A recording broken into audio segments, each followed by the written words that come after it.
We went to California for me to get a master's. I never got there. I instead went to work in a juvenile hall. And I worked with nothing but hardcore kids in that section. These were guys who were not going back home or on parole. They were going into other institutions because they had violated their probation or their parole.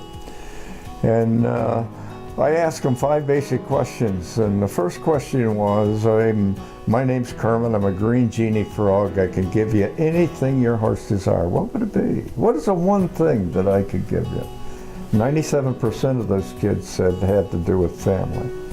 If I could have my mom and dad together, and a lot of them would say in a little house on a side street, that we'd have a lawn, and you see, because these kids had been cheated out of all of that.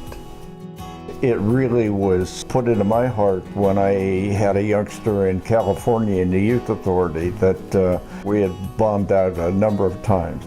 All we asked for was somebody to help him, and we failed totally with him. So I made up my mind I was either going to become a plumber's helper or I was going to do something to help kids.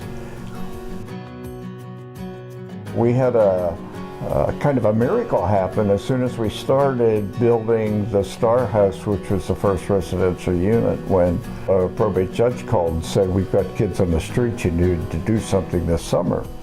So we put together a camp, and we ran 97 kids through it that summer. That really took us down 2 paths. It took us down the camping path, and it also took us down the residential path. And shortly after the end of the camp, we ended up with 5 kids that had no place to go, which also sent us down the 3rd path, which was foster care.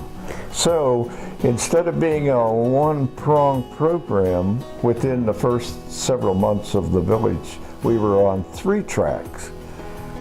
Let's go back to those first 5 kids who were very special because we invested a lot in them and in their families. Families came and stayed weekends for those early years in tents and campers in our houses. Which was unique because other programs had a tendency to feel to keep the family out of it because they were the problem. We did not feel that way. We felt if we were going to be successful, we had to incorporate the total system that child's involved in and work through those crises and those things that brought them to us in the first place.